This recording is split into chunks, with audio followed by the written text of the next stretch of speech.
As South Sea Islanders prepare to commemorate the 150th anniversary of the blackbirding trade against the Pacific Islands, a Queensland historian says the Islanders may have their own stolen wages case similar to the Murray Queenslanders. Between 1863 and 1904, South Sea Islanders were blackbirded, brought to Queensland as labourers who were little more than slaves on the sugarcane fields and banana plantations. Some were tricked into boarding ships, while others were violently forced to board.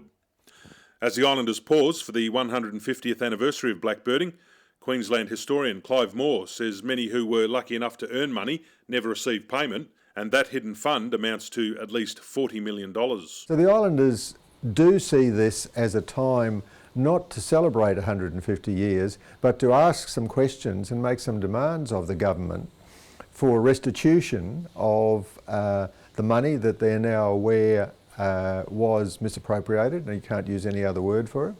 Historian Clive Moore estimates that more than a quarter of the islanders died after contracting European diseases such as the common cold in Australia. He says the Queensland authorities realised these deaths were happening early in the blackbirding program, but continued to ship the islanders here. It was pretty clear by the end of the 1860s that the consequence was high death rates, and they continued to import them, and knowing that they were going to die, so they were cheap labour, imported and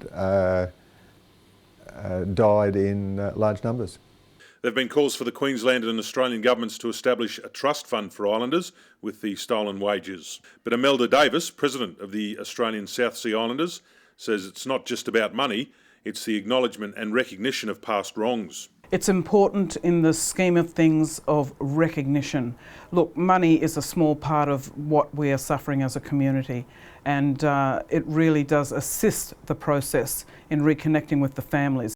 The Prime Minister of Vanuatu has recently called on the Australian Parliament to formally apologise to the islanders. David Liddle, NITV News, Brisbane.